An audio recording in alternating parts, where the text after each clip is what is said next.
Well, good morning, everybody. Welcome to the Underhood Show presented by Mel Hambelton Ford. My name's Phil Nightingale. I'm the general manager. Josh Prophet, our service director, here to take your calls. But, boy, we got an important guest with us today, Josh, don't we? We do. Today we have Darren Culver with us from Wichita South High. So good morning, Darren. How are you? Good morning. Good. Yeah, Darren, thanks for joining us. I got a lot of stuff to talk about and exciting stuff, too. And, no, Josh, we're not going to be able to talk about Talladega Nights this show. Yeah, so I don't know if you watched last week, and maybe many viewers ended up exiting stage right when we brought it up, but for some reason, Talladega Nights was the topic of last week's. Well, we got to get Darren up to speed on the story of it too. It's Phil's favorite movie, and No, that's it's all not. They think it's my favorite movie, Darren. I get it. First time I ever saw it is at a buddy's house, and when what's his name again? Oh, Ricky Bobby. Yeah. Won the race going backwards. And Todd Mabay leaned over at me and goes, "We lost Phil." I said, "Yeah." And I just can't. You just don't win a race going backwards, right. Okay. So we had a lot of fun. So hold on now. Yeah. Because I think later in the today's show, we may talk about how that is actually possible. Right? I don't know. Going backwards and winning? Oh, okay. Huh? Yeah, okay. Yeah. Okay.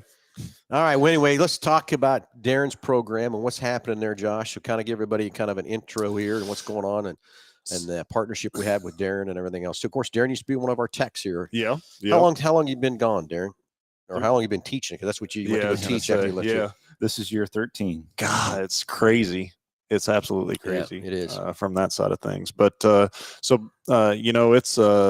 it's a great partnership between us and Wichita South out there. We've go around to a lot of the schools, and that's something that we're always on the lookout for good help. And there's not master techs coming in knocking on the door from that side either. And so that's an industry that it's I don't want to say it's a dying industry, but a lot of people don't understand the industry. Right. And so it's really just about going around and telling people about it and what they can do and what the industry can do for them as a career. A lot of people think that working on cars is something that's greasy and grimy, and that's not the case anymore. Right. From this side of things. And so we're always looking of ways of growing our staff, and there's no better way to do that than classes like yours, talking with those individuals, and they're already piquing an interest in that, or they wouldn't be in your class for one, but then also just informing them, letting them know what's going on. And so we visit the class periodically from time to time, and we'll do 4 days and take down new product vehicles, and then have the class come out and take tours of the facility and see what's going on. And we do a lot of discussions about aftermarket versus a dealer, and just the different variations of the industry, and kind of any way I can help somebody, even if they don't come work for us on that side. I mean, I want everybody here, but if they're not, I want them going into the industry to have as much of a positive experience as they possibly can, because there are shady places to work out there. And I don't think that's specific to just this industry, but I don't want anybody to have a bad experience in this, whether you're a customer, an employee, from that side of things. And so it's trying to get them off the right foot, look for the right things. One of the things that we talk about a lot when I come out and visit classes such as yours is hourly wage, because that's pretty much, when you're young, I mean, that's the first thing that you want to know is, how much am I going to get paid? And sometimes it's not really about that, especially in this industry, with it being a commission-based industry, is that somebody can put some pie in the sky number out there, and you're going to make this much per flag hour. Well, if you're not doing anything, or you don't have the right tools and equipment, or the parts aren't being provided for you, and you have different things dragging you down, it doesn't do any good, And so I think it's huge to inform these people as much as we can. And so I really appreciate what you do with the students and stuff like that. And also being from the industry, I respect that as well. So. Well, Darren, in your 13 years, I didn't think it'd been that long. I was going to say 3 or 4 is what I was going to say at the time. But how much different are you? And this is what needs to I mean, back in my day, I was a greasy, grimy technician, like Josh alluded to too. But so from your standpoint, for teaching 13 years, how much has changed from the type of a technician we have today, the training we go through and stuff like that from 13 years? What's some of the things you see it's really adapted and changed? And I'm leading into this question for a couple more that I've got too, but Well, the base is still kind of Sure. the same, Yep. and that's what I, start off with. But as far as it's an ever changing industry anyway. So Yep. we go, I don't know how many times we've had to reevaluate what we're given to them and the equipment that goes with it. It's always an ever changing system Yep. of teaching. And I would say for certain people, myself specifically, but it's the fact that this industry is always evolving and changing. That's the draw to me, to not be doing the same thing every day all the time, or not have the same problem twice, keeps it interesting. You're not at and not to knock that industry or anything, but you're not at a machine shop, making the same part over and over, or an assembly line, watching the same thing happen every time. And to be in something that's always evolving, always changing, new technology, new ways of doing things, that's in my mind, that's a plus, for sure. Yeah. And I guess my next kind of question where I'm leading into, Darren, is, back in my day when I was coming out of high school, the school counselors were pushing everybody to a 4-year college. And if you weren't bright enough, as I would say it, they pushed you into a VOTEC school. I went to a VOTEC school because I wanted to work on cars. Yeah, you're probably right. I probably would have failed at a 4-year college. I wouldn't have applied myself to do that as much as I wanted to do that. Now, today, I think we have to change the outlook at these from our parents to the school counselors, to the teachers and everything. Is these trade schools, it's not just automotive technicians, it's all the other trade schools that are out there today, can provide so much for our young students and our young youth coming up through here that we have to reevaluate where we're sending our kids. They don't have to go to a 4-year college to get a good education and earn a good living. I talked to a president of one VOTEC trade school, and like he told me, he says, give me 2 years of your time, and I'll take about $10,000 of your money, and you'll come out making $50,000, $60,000 a year. Go to a 4 years college, you're going to come out with $50,000, $60,000 worth of debt, and making $30,000 to $40,000. And that's where I think some of the things we have to reevaluate, that a trade school is a more important trade we need today. I mean, Josh, I don't know how many technicians we'd hire today if we could find the good technicians to go there from that part, Darren. So that's why I asked how much has changed, what's evolved, for the listeners to kind of hear that the old adage of the greasy, grimy technician isn't that way anymore. If I may, I think that's the biggest shift, is with even the district as a whole. They have an initiative now. It's college and career ready. Yep. So I think we're seeing a shift with our counselors, with everybody. Not saying they weren't on our side, but yep. We are seeing that these trade and industry type courses are a big need for everybody. Yeah. Yeah, I agree. Hey, real quick, James Furman, good morning. Delbert Art, good morning. Jim Petty, good morning. Greg Murray, he must be a South High Titan. He must be a big fan of yours. He is. He is one of our customers, actually. Yeah. He keeps us busy. Well, good. So anyway, I had to pause in there for just a little bit to get everybody that's watching and listening to us online. Well, and we forgot to even, I don't know, I got so caught up in introducing Darren and to talk about that. It's a call-in show. Yeah, it's a call-in show. It is a call-in show. 316-462-3673. Dial that number up. It's front desk here at the dealership. Let me get passed into the podcast. And any question you got, ailing your car, tires, brakes, batteries, or you want to talk about anything going on at South High, the trade school, anything you want to ask Darren a question, whatever. But the most important part of that, for each and every caller that calls in the show, gets what, Josh?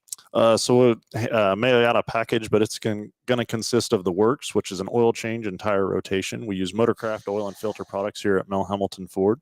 While we're completing that, we're also going to complete a multi-point inspection on the vehicle, checking over the brakes, tires, steering, suspension, all the safety-related components on the vehicle, making sure that it's ready to go for that next 5,000 miles of driving. You'll also receive yourself $10 to Mel's Diner, so you can get yourself something to eat and drink while you're here with us at the big corner. And then complete nitrogen for your tires, so you get all the great benefits that nitrogen has to offer, and a BG products package, which is going to consist of a can of MOA or motor oil additive for your engine oil, and then a can of CF5 for your fuel system. Again, just getting that vehicle geared up and ready to go for that next 5,000 miles of driving. So. All right, so let's get the phones ringing. 316-462-3673. Love to answer your questions or anything ailing your car, but let's talk about the trade schools and what's happening there and how we're training our young youth to change and where they're going to be going to school and what they're going to do for a living. And, Darren, as you go into training these techs and stuff like that, and we kind of hit a milestone here at the dealership in the month of March, kind of an all-time record for the service and parts department, kind of a goal that I had to get out there, and we finally hit this big, humongous goal and everything else too. But I go back through as I walk through the shop there and look at the techs we have and everything else too, and the amount of money that is. I don't think there's a realization of how much money that an actual technician can make. Mm-hmm. We work on this flag hour thing, which some guys have a big negative against that or whatever. But when I was on flag hour, I always figured out a way to, if I wasn't doing something to make a buck, I was turned around what I was doing so I could flag an hour or whatever it might be from that part. But it's crazy because we've got many technicians in our shop making a six-figure income. Yeah, Believe it. Yeah, and from that side of it, I mean, these guys, the amount of training and schooling that they go to, it's never ending. You can't just take somebody out of your class and say, okay, you're done now, here, go to work. And I mean, you can do that, but that guy's career or gal's career, it's going to stall. I mean, they're gonna fade out with change from that side of it. Absolutely. Yeah, the learning curve is constant. I mean, you're always having to stay up on that new technology. That's what we try to get them with that piece early on, and the Ford stuff that we do online. Yep. With the ACE program. Yeah, yep. With the ACE program, they put out new courses all the time and new model training, and some of that stuff we get to see. And it's even since I've been gone, I mean, the technology that's going into them are even for me is a challenge to kind of go back and learn, even with what I have. So, that ACE program is something I was really excited about, because back in my day, I got out of the dealership just for a short period of time, and I realized all of a sudden, whoa, there was no training for me in the independent world. Or if there was training, it was working on things that I remember one specific class where a spark plug, God dang it, not AC Delco. What's the other spark being? Bosch. No, another one. But anyway, they came out with a NGK or something like that. No, it's not even that. God dang it. But anyway, they came out from the parts house, said, hey, we got a great training class. We'd like you to attend. So I go attend it. Well, guess what that training class was? To teach me how to sell that spark plug. It wasn't teach me anything about an engine or anything else like that. And I realized then I got to get back into a dealership so I can stay up on it and knowing what's going on. And Josh, you nailed it on the head too. So I went back into the dealership that I thought was going to take care of me and thought was going to help me. I begged and begged for training. They wouldn't send me. My Pontiac rep would come in and say, okay, how was this class and that? And I said, don't know. Don't know. And so I didn't get that training. So I finally found a dealership in Topeka that actually paid me, trained me, and had the right tools. And I took off and had a great career as a tech. So that's the other hard thing too, Darren, is I hope we can help you with different things of bringing those cars to you and different things like that to help these young technicians know where they're going. And hey, there it is. Tim Daniel got it right. Champion. There you go. No, Alan, it's not Autolite, but it was Champion. But Champion came out of this class. And that's all it was their new copper coated spark plug they were coming out with. That was just going to teach us about the new technology of that spark plug. Copper coated. Don't date yourself. I'm telling you, it was. It put a C on it in the back of the. It had the same part numbers. We put a C on it. Yeah. Oh yeah. Don't date myself, really. So anyway, Darren, back to we have some challenge coming up. Yeah. So the reason Darren's here today is we're calling him out.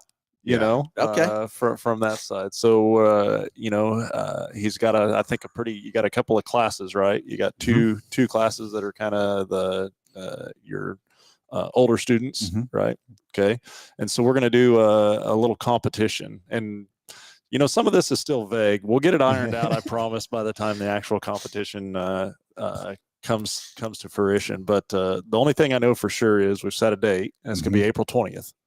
Is going to be the date that we're going to do this. But your kind of area of study right now. You're real big into maintenance. Is that right? Yep. Maintenance and light repair. Maintenance and light repair. And so we've talked about a lot of different things, in the line of, for those of us, I guess, have been to, what am I thinking? What's the VICA skills? VICA is what I went VICA through when I skills, was- USA.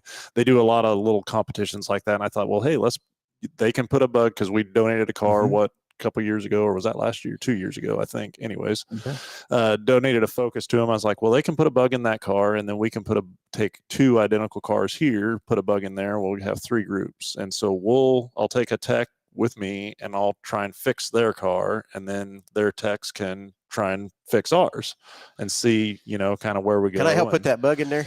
Well, so we decided for the first year of doing this, we're just going to stick to maintenance kind of stuff. And so we're going to do tires. So we're going to do mounting and balancing. So pulling the vehicle in, it'll be on a lift already, right? Is kind of what we decided. Oh no, we got to pull it in and put the lift under and all that.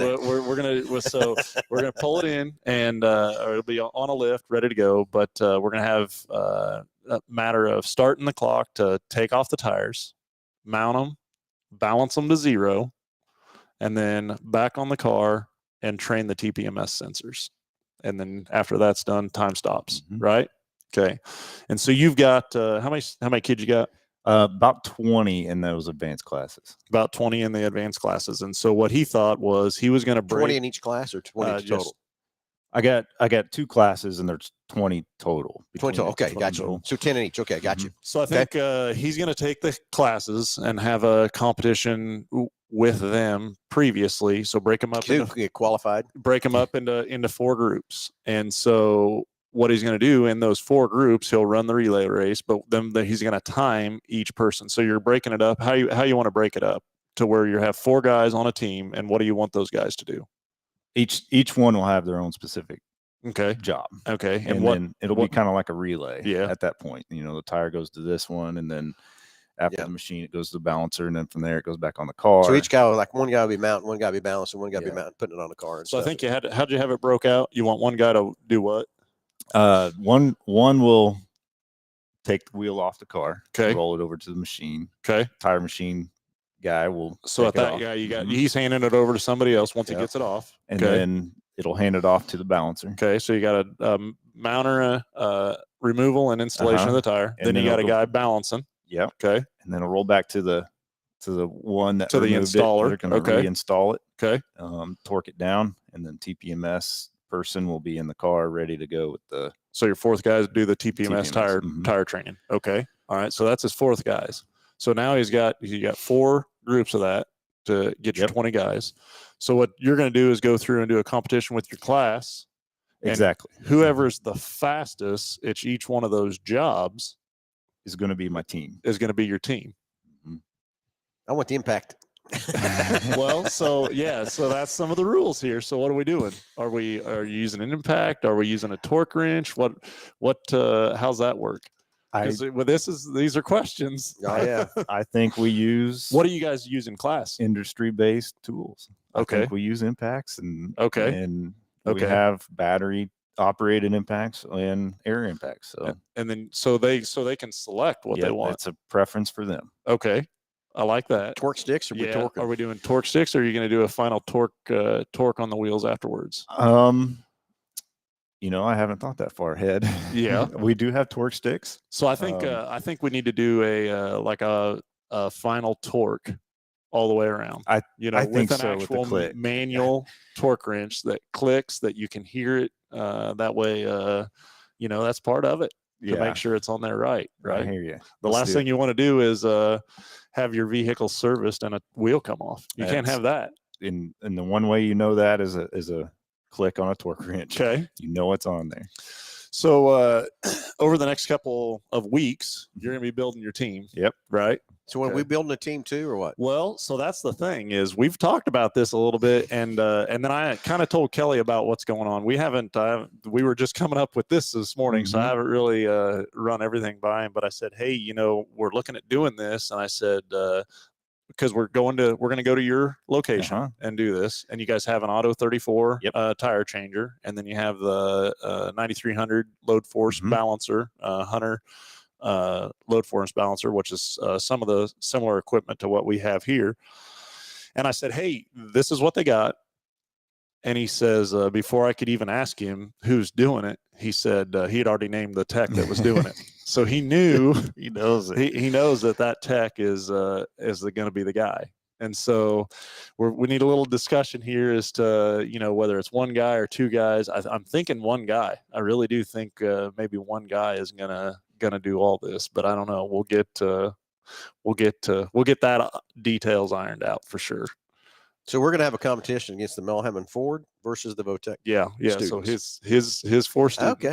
And so we've got what's the winning get? Well, what's the winner get? First of all, we got 2 stages of this. So first of all, the winner of each one of whoever's the fastest in each thing. So he's got 4 winners to get to the final. The final team. The final team. Yep. So if you were the fastest in whatever area you won something. So we need to come up with that yet. Hey, we gonna do some of this like live and video it. We can. I mean, I don't want it to be a detour to his guys. Well, actually, you know what? Maybe I do. Another challenge. Yeah. I think we got a video. I think we do. Yeah, I think we do. I think we need to come out and do some video stuff while you're getting your team ready. Let's do it and pump that up with, Yeah.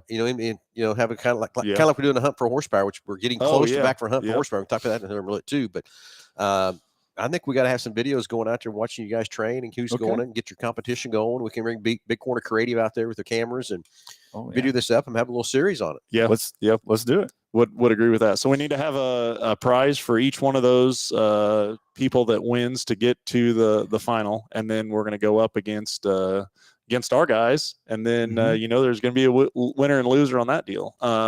So on the 20th, that day is when we're planning on doing that competition, and that day too, it's over a lunch hour. So here's a strategy. Now I don't want you telling the students this, so but we're going to provide lunch that day. So we're getting them. I mean, whatever they want to eat, we're going to get them, right? Okay. And then they're going to be full, right? My guy, he gets a shake. That's Energy shake. Yeah, and I'm feeding him full of Red Bull. Yeah. So anyways, that's the game plan from there. So very, very excited from that and to see what comes. And really, it's just about good camaraderie, building the relationship. Getting these guys with the people that are in the industry, asking questions. I want these guys. I kind of think one more thing. Where are we doing the competition? Yeah, at? it's going to be at his class. So our guys are going to go there and do it there. We're going to go down there and do it down there. I just thought of that for a minute too. They get home field advantage. We flipped the quarter. They won. So on the home field advantage. So Okay. yeah. Okay. From that side of it. So now, later on down the road, we may have to every other year do switch locations or something like that. do that. Yeah. Well, so we need to know when the challenge is, when you're going to start prepping, so we can get the cameras ready and come out and see, all that kind of stuff. So Man, have I you don't started know. the qualification yet or anything? Yeah, the confidence that he was expelling the other day, he's got a ringer in there somewhere, I'm telling you. Well, I think we might have a couple. We're starting Monday. So we're gonna make Okay. this Well, we happen. can get with Jesse and get something started get and get out something there. going there. The other side is I want to do at some point. He gave me a couple of different dates. We're gonna go down and visit the class, and I don't want to say do a little smack talking, but we're just gonna let's intimidate. I don't know, something. I got a text on here, Josh, from our good old buddy Yeah, Jared, saying yeah. pretty risky. What if your texts lose? And that could be an outcome. I'm not gonna lie. So then we offer these guys jobs. That's what happens here. Yeah. So anyway, so prizes for each the different division we're going to provide. Grand prizes. What we figured that out? Yeah, yet? so we really need to come up with that still. We've kicked around a couple of different ideas, tools, obviously, if you're in this industry or even, just in the class is always something. So we talked about different tool support of some sort for these guys. We've kicked around a couple of different things, but we will come up with that. But it's going to be lucrative for them. I want it to be fun. I want it to be a challenge that they want to jump into for sure. I appreciate it. I think you guys extremely thank you guys. It's been awesome so far. And this, we've already talked about this a little bit, and their eyes got real big. So I think they're ready to go. We're going to hit the ground running on Monday. Okay. Well, we'll see how quick we can get Jesse out there with the guys. I don't know what's on Jesse's schedule on Monday or whatever, but so what time, what time's your classes? What time you start and all that? So I can kind of prep Jesse today probably to tell him, hey, we got something we need to go here with. It's an every other day. Some days it's 9:30 and then others is. So Monday, I guess, what time will you think you'd be out there so we can have Jesse? 11:30. 11:30. That should be enough time to get things. I'll call Jesse after the show and talk to Jesse about it, and we'll get the cameras out there Monday. Josh, I don't know what's on your schedule Monday morning at 11:30, but I'm pretty sure I'm going to be at South High is where I'm going to be. Yeah. The only thing, Josh, we got, of course, our techs won't have, we have our motorcycle changing school coming up at 10 o'clock on Monday. Yeah, that's right. So, but that's okay. We can still get out there. We'll be there all week. So come on. We'll get with Jesse after the show, see what we can do, and have some fun with that. And then our guys that compete, what are they going to win? Lunch? Well, so this initially kind of started out as we got the prize portion of it. This initially started out. We got to get a trophy. There could be a traveling trophy. Yeah. There could be a traveling trophy. I do like that. This initially started out, we had a gentleman that worked here that came from his class, and there was a little bit of talking back and forth, and surely no smack talk. We were down there for it was one of the Ford days, and he had a couple of guys in his class, and I think I asked him, I said, hey, what do you do the best around here? And in good high school student fashion, he lipped off and said, I'm the best at mountain and balance tires or something like that. And he says, in fact, I think I could even take one of your guys on. And is this how this started? That's kind of how this started, I think. I'm almost certain of it. So is that student still in your class? He graduated probably 6-7 years ago. Oh, that long ago? This was previous to no, not the student that we had, but the student you had. Two guys down there. Trey was one of them. But anyways, we were going to do it that year. Well, then COVID happened, and so we couldn't really get back and forth from that side of things to make this happen, because it was going down then, and so COVID happened, and we had to kind of take a back seat to this deal, and so we're picking it up from there. The guy that was doing the smack talk, so to say, he got lucky. Did he? Got lucky, huh? Yeah. Hey, it's a call-in show, 316-462-3673.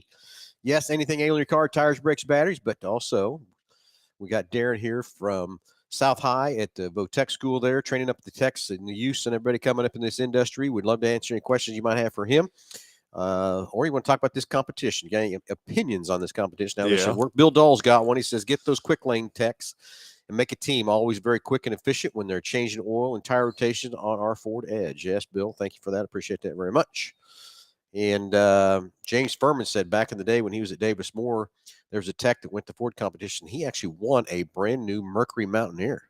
How about that? Dang. That's very more good. Here we got a caller, Josh. Oh, I'll get them patched through here. Got a caller coming in. Got John going to be on here in just a few seconds. So, this competition can get a little fun here just shortly. Yeah, I think I might have to have. No, I can't. I probably slow some bit by 20 today. I think you are not getting in the competition. Okay? I said, give me the impact. Worth it. I don't know. I think you guys need to get in there. You think so? Give me the impact. I want to see. That's what I want. Well, and you've got a little bit of advantage. Let's go to the phones. Let's talk to John. John, you're all on live with Under the Hood. Yeah, I've been driving my car this week, and my car keeps on misfiring. I don't know what's causing the misfire. And then I smell like burning oil. Okay, what kind of car you got, John? 2011 Chevy Aveo LT5. LT5. So, Anyway, so are you getting a check engine light? Is that what you're getting? And how do you know that's at a misfire, or have you read some codes or something? Or I got a check engine light, and sometimes it's on and sometimes it's off. Yeah. But when I'm pressing on the gas, the car is shaking. so you can pretty much tell that it's misfire, is what you're saying. Yes. Yeah, I got you. So basically, we need to that burning smell. The check engine light's not flashing, is it by chance? No, it's not flashing. No. Okay, because if it does start flashing, John, please pull over and stop, because what's happening there, you're getting unburned fuel hitting that catalytic converter and causing a fire basically inside the converter, melting that thing down. So Lex, we haven't got that far, but that's what I'm thinking you're smelling when you think burning oil. I think you're having a burning. Yeah, it's just getting hot in there from the issues of that unburned fuel going into the cylinder, not getting burnt, and then getting down to the catalytic converter. You're probably that converter getting hot, but it hasn't happened long enough period to make that flashing going on. But anything else? I haven't seen no flashing or anything. Just a constant engine light on. Does it only miss under a load? So like when you're accelerating or driving, or will it do it just sitting there idle? When I put it in reverse, it does it, and then when I go forward, it does it and stuff. And then when I'm at a steady speed, it doesn't shake as much. Yeah, there's misfires are the most common things, obviously, are plugs and, probably wires from that side. I was trying to think in that particular one, there's a lot of these overhead or where the spark plugs are in the center of the valve covers. I've seen, oil leak into the spark plug hole and then cause issue there from it not being sealed off. But basically what we would need to do is probably get a diagnostic onto your package as well. And we'll take a look at that at no charge to you, figure out just exactly where that misfire is coming from and what it's going to take to fix it up for you. So definitely if the vehicle's missing, that's one thing that you don't want to just continue to drive it, because it could potentially cause some damage long-term. So. Okay, so we're going to add a diagnostic to John's package and get that Aveo in here and figure out what's going on. And then, John, the sooner we can get it here, the better, because every time that thing's misfired, it's doing some damage somewhere, okay? All right, thank you. John, thanks for the call. Uh-huh. All right, 316-462-3673. Hey, anything ailing your car, tires, brakes, batteries, kind of like John there. But we'd love to have some questions, and Darren answer some questions about South High. Or if you want to talk some smack talk about this little competition, bring it on. Got to have some thick skin in the automobile world. I tell you, we'll take care of this. Yeah. Tell no lie there for sure. So I think we got a couple guys running around here kind of think they can stack it on pretty good. But I got a comment for him. Bring it on. So anyway, so you're going to start Monday with the competition. We set a date to when the actual final competition is going to be. April 20th. April 20th. What day is that? It's Wednesday? Was that? I believe so. April 20th is a Wednesday. Yeah, April 20th is a Wednesday. So. What time we doing that? Just make sure it's after 10 o'clock. 10:45 is what time you get these students to start out with. Now we're going to start out with lunch. They eat lunch at 10:45. You said, or kind of around there. That's when we'll release for that. So we're going to start out with lunch and then kick the competition off after that. So okay, April 20th. Josh, I've got mark your calendars. I already got it marked, but we've also got EV training here for all the salespeople that day too. Oh, so do you? I'll have to float in and out of that deal here somehow to get that done too, because I want to attend one of those to see all the. And that's here. The next thing is, guys, that's we talk about tech training. This is our salespeople training. Yeah. April the 20th, they're coming to town for 2 days, so I can probably float in and out of there too, to just train the salespeople up on EVs and what's happening, where we're going, and all that kind of good stuff. So it'll be fun and exciting to see everything that Ford's got. Hopefully they're bringing some future techs with us. I hope they'll bring in some more different electric cars with us. Of course, we've had the Mach-E. We got Josh. We got our first 2 stock Mach-Es coming. We've not been able to have a stock Mach-E. It's always been on an order basis only, so that's cool. That's coming. The F-150 Lightning, our F-150 Lightning demo is in production. So I'm hoping we're going to see it into this month or 1st of May. We should see that demo unit here from that part. And then the next one we really got coming is the Explorer. We should have a 100% electric Explorer here shortly. How about Transits? Not to get into that too. No, I've got 2 in transit coming this way. And I don't know. I ordered some. And then Ford called me and gave me some extra ones and stuff. So the ones coming, I don't know if there are the demos that I got coming or whether they're ones that I can sell or whatever from that part. But what I want to do with those demos, I just want to give them to companies and fleet companies and say, here, go play and have some fun with it. Yeah. From that part. But it's 100% electric transit. So they'll be here anytime. Not sure on the Explorer. We kind of had to delay the Explorer a little bit because of all this chip issue and everything else too. So we got Delbert on the line. Good morning, Delbert. Delbert. Okay. Well, good morning, gentlemen. How are you, buddy? I'm doing great. Hey, I'm going to get this started right off because I know you might have some more callers coming in today. So my 20 Ford Fusion, 1.5 liter. I think that's a dual turbo. Am I correct, Josh? Say that again. I'm sorry. Dual turbo. On the 1.5 liter. Okay, so when I don't, this one has sport mode, which I really don't know what that's supposed to change, but it does change things like shifting. Yeah. It hesitates when I'm using, lots of hesitation when you get up to the RPMs when you're using 87 octane ethanol fuel, E10. When you go back to the other stuff, it's not as bad, but there's still a little bit of a hesitation, especially when you're not in sport mode. So, like I said, I'm not sure what sport mode does, but. So the sport mode on that thing, I mean, there's a lot of different variations that it does, but mainly shift points, I would say, is probably the number one thing. With that, it additionally may change timing or alter timing just a little bit, one way or the other. But you know, as far as it being in sport mode or not being in sport mode and running the different fuels, the only thing that I would know that it would make a difference on is if it was adjusting timing a little ways one way or the other. To notice a difference. I've done the sport mode in the F-150. Let me tell you, it's night and day difference. Yeah. How much harder a truck runs and fast and power, everything else. I'm not sure how much that does on a Fusion or whatever either from that part. But that sport mode's fun to drive in an F-150. Well, apparently not a whole lot, but yeah. So what do you think that hesitation is again?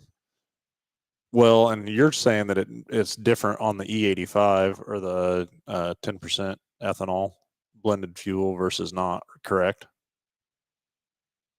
yes, it still hesitates either way, but with the E85, E10, whatever it's called, E10. It's about got to be a timing. That's different. Plus, they did go with summer blend down here in Oklahoma already, so you know, that also yeah, a little bit. temperature is going to play a huge part in that, and I don't know necessarily how it's been down there, but up here, what I mean, literally, yeah. Wednesday is I think 80, and then the next day it was maybe 40. You know, and that's hard to mix a fuel for that. For sure. So I would say that. I know these computers do a lot, so yeah. I would I say thought that with your extra help back there, you might have some ideas of if there is an issue and if there's not, that kind of thing. yeah, the other side of that's the one thing. I don't know. Next time you bring it up, we can take a look at it and just make sure what's going on. And you know, Anything, yeah, make sure everything's squared away on it. So all right. Okay. So okay. Second question. Yep. The 18 Ford Escape 2.0 liter. Man, that thing's got more power than I ever thought it would. But anyway, it's the all-wheel drive version. That could be why. Part of the power is good. But just the other day, aren't fuel lights supposed to come out at 50 miles on the dash? Well, the cars I drive. Yeah, I was going to say on the car side of things, I'm not sure. I think they come on at 25. Okay, because we had it down to 38 miles. I thought, well, because mine on the Fusion comes on at 50. And I thought, well, maybe they change it different for different cars. I didn't know. So I just want to make sure there wasn't an issue with that, because we never get it down that below at 25 anyway. But you know, and when you do, you're making that pump run so much warmer. Believe it or not, fuel is or gasoline is a cooler for that pump and that electric motor, and so when you're running a low tank like that, you know, the pump is running warmer, so it is more beneficial to keep it on the fuller half. Also, the other side of that, with a fuel tank fuller, it leaves less room for moisture to get in there. front side as well. So definitely more beneficial. Especially with these wishy-washy temperatures. Yeah, Isn't definitely that crazy? That's true too. Wishy-washy is right. more beneficial to run on the top half of that fuel tank or fuel gauge for sure. Cool. Well, those were kind of my fuel questions today. So thanks a lot, guys. And you guys are awesome. And I love the tech course. I hope they get some more good techs coming out, because I know everybody's short techs and everybody's short, you know, everybody's making appointments to get the cars fixed these days. So Very true, Delbert. You nailed it right on the head there. We got to get some training going, get some techs in the deal, and it's a long-term effect what we're working on. And there's a short-term effect too, but it's really the long-term one we need to be concentrating on harder. And that's where Darren's crew and everybody comes into play there at South High. Of course, there's many VOTEC schools around doing the same thing we're trying to do too. But agree with you 100%, Delbert. 100%. yeah. Well, and while you guys were talking about the contest you're going to do with each other, I was thinking let's video it, get it live, maybe if possible. Oh, we're going to. What Talladega is going to be. Yeah, as soon as I get, will be awesome. That'll be epic. yeah. As soon as I get off the phone here, off the radio show, I'm going to call Jesse, who runs our Big Corner Creative Division, and talk about getting the camera guys out there at what did we say? 11:30. Monday? 10:45 is launch. I don't know. Oh, Monday. Yeah. Monday. So Monday, we'll discuss. So hopefully Jesse's crew is available. They're not on site somewhere doing some commercials or something somewhere else, or shooting somewhere else or whatever. But to get them out there and make some stuff happen, put it out live and everything else too, I think it'd be a blast to have some fun with it. I'll volunteer my time if they need somebody to do the camera work and have the extra camera. Sounds good to me, buddy. Well, all right, guys. Delbert, thanks for the call. All right, guys. Next caller. Bye. Love you guys. Thank you, bud. Thanks, man. 316-462-3673. Hey, let's get the phones ringing. Love to answer your questions and everything else too. Josh, we got to talk about next week what's coming up too. But anyway, looking for some questions for Darren or anybody on this contest or want to talk some smack from that part. Hey, Amanda Landry's got a great question. How often is the cabin filter supposed to be changed? And I wished every car had a cabin filter in them, because what it does is kind of like your house filter in your furnace and stuff. From that part, I love them to death and what they do to keep things clean inside the car and keep everything going from that standpoint. So I have my opinion, Josh. Darren, Yes. what's your guys' opinion? How often a cabin air filter should be changed? So much like an air filter, a cabin air filter is much the same. I mean, there's no real blanketed maintenance guide that is set out there for these things, depending upon what conditions you drive in and things like that. The manufacturer puts 15,000 miles out on a cabin air filter, so every third oil change for that thing to be changed. So once a year. Yeah, once a year is what that About on an equates average, to, yeah. if you're doing average driving. But again, it's one of those things that depending upon the conditions you drive in. So Yeah. So that's kind of what my first thing was going to say, once a year. I'm glad you threw the mileage factor into there too, Josh, because it does affect, miles do affect how much air you're running through that car and all that kind of stuff. But again, conditions is crucial too. Like there's no dust here in Kansas and no leaves blowing around or anything else like that, or any high humidity or anything else like that here in Kansas. sunny and 70. Sunny and 70. It's all it ever is here in Kansas. No wind, no dust, no nothing. Not. So anyway, good question, Amanda. Thanks for that very much. And so anyway, yeah, I'll get on the phone here after we get done here and get Jesse on the phone. Make sure we get some cameras out there Monday and have some fun with that too. So it'll be pretty cool. So next weekend, Darren, this is something kind of exciting too. We're going to be, it's April the 9th. The show is going to be live at Kansas International Dragway. Their kickoff drag race is that Sunday the 10th. So we're going to be doing the show out there. Of course, I won't be there because I'm going to be in Dodge City racing with Jake, doing some modified racing Friday and Saturday in Dodge City. So I'll try to call into the show. But they're going to have some Goose was here yesterday. So Goose, if you're listening this morning, if you want to call in and talk about some more exciting things that's going on out at Kansas International Drag, we'd love to hear from you. If you are listening for that part, I know we got another caller coming in here. But Goose was here yesterday, Josh, and we were talking about for the callers next week, what Kansas International Dragway is going to throw in there. They're going to throw in some great stuff. I'm hearing anything from VIP parking to tickets to concession money, all kinds of stuff for callers calling in next week. So you might want to be ready for next week. Calling in. Sounds like you might want to call in next week. Yeah.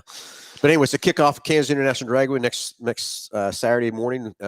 Josh will be there. I'll try to call in. And then Sunday is their show. And also Bar to Bar is having a show. And guess what? It's our first. We got to go. I got to get cut off here, don't I? No, not yet. Not yet? No. Okay. Let me know. Because anyway, it's also at Bar to Bars having a big, fantastic day. So, Bruce, if you're listening, if you want to call in too and talk about what's happening out next weekend at Bar to Bar, but they are going to have the jump contest with the RC cars. That's next weekend? It's next weekend. Huh. Yes. Conveniently. Somebody's not going to be there. No, Sunday. Oh, are you? Oh, yeah, okay. Sunday. Okay. Oh, yeah. Okay. Oh, yeah. Well, let's go to the phones and talk to Jordan. Jordan, you're on live with Under the Hood. Hey, Josh, I noticed you got a fresh haircut today. You're looking sharp as a tack, buddy. Hey, thanks. How sharp is a tack? Sharp. Real sharp. Real sharp. Anyways, I wanted to touch on the mechanic thing because I do have some insight on that. You're right. It's a misconception, that the greasy old mechanic out down at the garage that you take your car to, that's just not the case anymore. I mean, these are young professional men and women, yes, women too. Yes, and we have some women they're workers too. diagnosed with laptops. Yep, yeah, really. But they're diagnosed with laptops and they're pulling down six-figure incomes, some of them. I mean, it just is not what some people think it is. There's, a sad misconception about that you have to go to K-State or KU or WSU. You don't. I mean, you can go to a tech school and go to work for guys like you and make a great living and have, everything you want in life. So I just think that I hope more people look into that because, the industry needs techs. Yeah, it's you're nailing right on the head everything we've talked about this morning, Jordan, and everything we're doing. We've actually Ford has actually devised a board for the quick lane that I'm actually the chairman of that board, where we're actually going to all the different tech schools and taking money and stuff from all the dealers pooled together and doing it as a team to help drive more technicians and drive more training and all that kind of stuff into programs like Darren's. But programs we're in basically in Kansas, Missouri, Nebraska, and Iowa is the kind of the area that we're hitting with this board we went through with the quick lanes. And these basically what we done, we took all of our co-op money that we get from Ford and we pulled it all together and doing different things. And some of the things we're doing here with Darren, just from our store only, some of the things we're going to be doing out there to help get more technicians, because it is I think it's a unknown, like you said, that people don't realize what a technician can make and what it's like to work on these cars and stuff today. Yeah, absolutely. I will end by saying this too, Josh. Mechanics are winners. Winners get to do what they want. I love the way they're talking to you right now. There you go. I work too hard for your bull, Josh. Jordan, thanks for the call, buddy. Hey, anytime. You know what else mechanics do? They wear hey dudes that their friends gave them for Christmas. Whitehead out. Let it go. Darren, It's daily. Oh yeah. But anyway, what Jordan is upset about is, yes, for Christmas he got me a pair of Hey Dudes, and they're too big, so I asked him where to go get them. But then I moved, and I did not pack my house up. I did not do it, but I can't find them yet. Of course, we haven't unpacked everything yet either from that part, and I keep forgetting to tell Mary, would you find those shoes so I can get Jordan off my back? So I can get him off my back. But I got to go get them chained out because they're too big a shoe. I've never owned a pair of Hey Dudes, and everybody wears them. Everything thinks they're cool and everything else like that too. They're special. They must be. We're about to find out, but I still have not found those shoes. So I'll have to send a text to my wife, get off here. Hey, find those shoes for me, will you? So I can get Jordan happy. And then he's going to crap his pants when I come walking in the showroom with them on. Hey Dudes on. So Darren, we were talking a little earlier in the show, and you've kind of got I'm going to say a unique ploy of drawing students into your class. So let's kind of go into that a little bit. What do you guys got going on down there?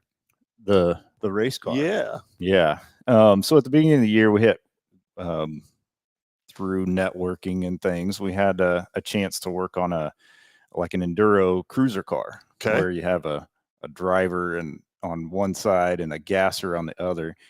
And the 81 Speedway had an enduro race. So it's like 200 and some laps. It's 2 hours. I mean, it's a grueling race. And this car, first place, doing really well, got in an accident. So it banged it up pretty good. And he asked us if we could use our auto body program to kind of straighten the frame out, pull the fenders off, and get it all back to ready so he could go to the next race. And anyway, long story short, we got it kind of squared up for him, and the kids dug it, man. They were like all for it. And then we have another couple kids in there that had it's like, hey, my dad's got a modified. Can we bring it in and strip it down? I'm like, you know what? Yeah, that's great. Let's do it. So then we had this modified in there, and then after that, I was okay. We got to get a car. Got to keep the fire going. Yeah. So through various means, we ended up getting a 1990 LTD Crown Vic. Woo! Yes, there you go. 302 fuel injected engine in it. Yeah.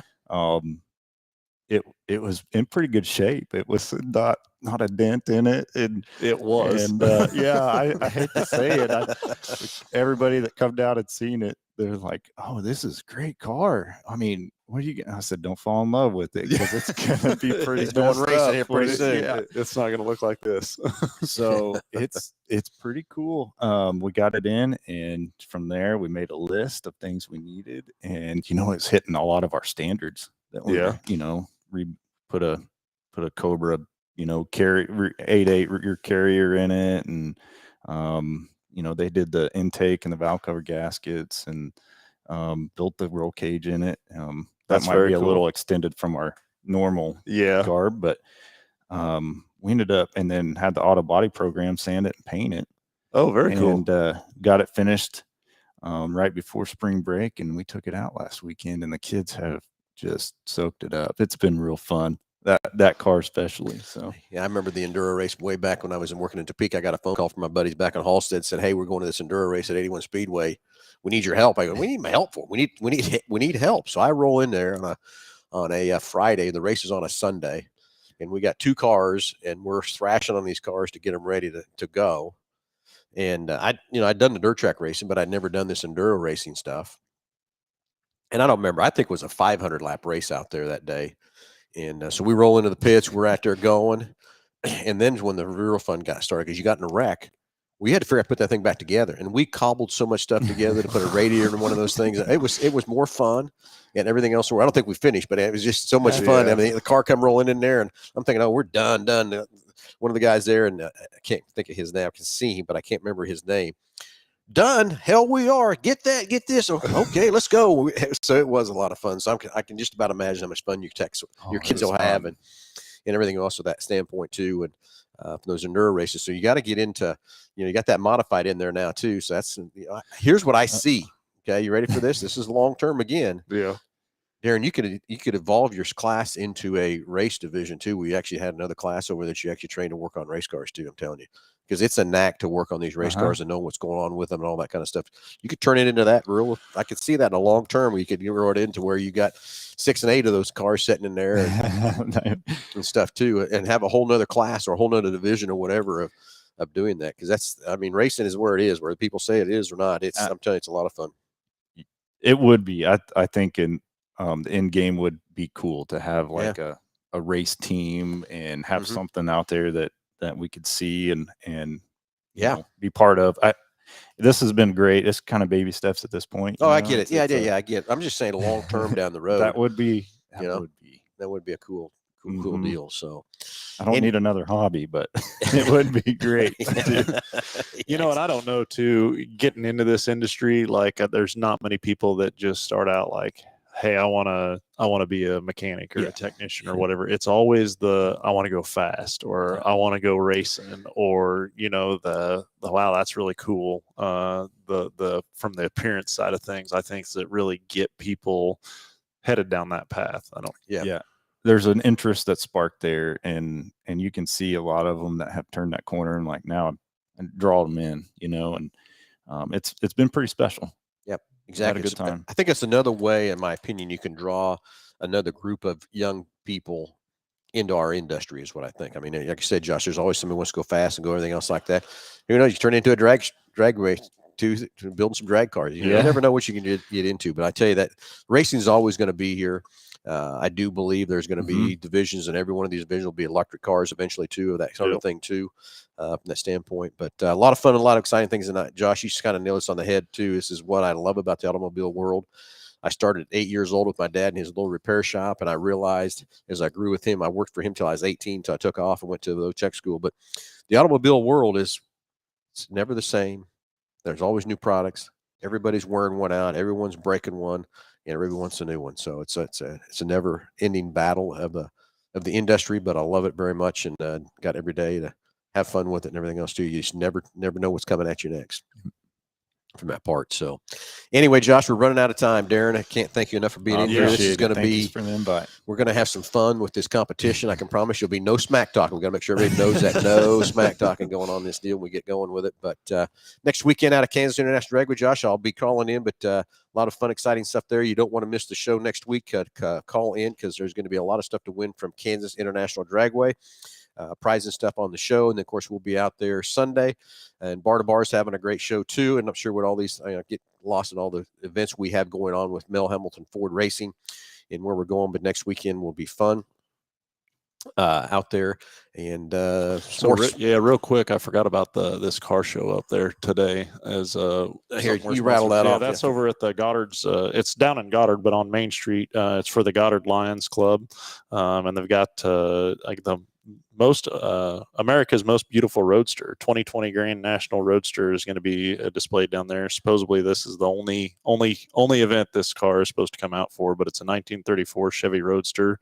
Lucille is the name of that. But again, that's to support Goddard over there, or the Goddard Lions Club is what that car show is for, and they're going to be there from 12 to 4 today. So and we have the Bronco going out there. We have the Maverick. Going to put the Maverick out there, and then that the drag car, the 21 Mustang drag car is going out there too, and stuff from that part. So gonna get it out of there this pretty much after the show here. So perfect.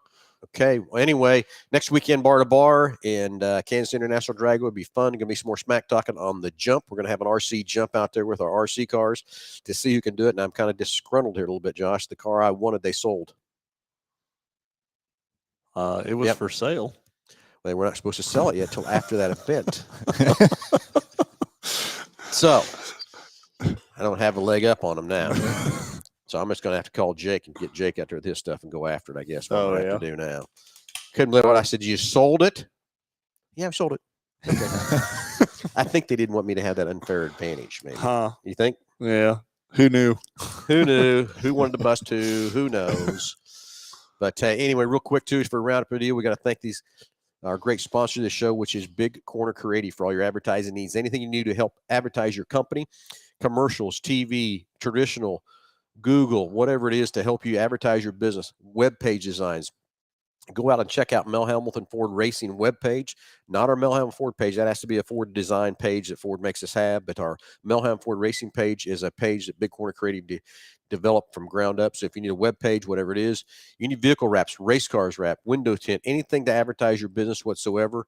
And remember, racers, when you go down to Big Corner Creative, if you have anything for a wrap or whatever, you get that 5% rewards putting on your rewards card from that standpoint too. BG Products, all the great preventative maintenance products we use right inside here at Mel Hambelton Ford. Can't thank those guys enough for the partnership of everything we do to help them. And they come down here and get cars from us and take them down to their R&D and do different tests and stuff on them. And love that being right here in Wichita. And then, of course, Go To Rent. Hey, summertime's coming.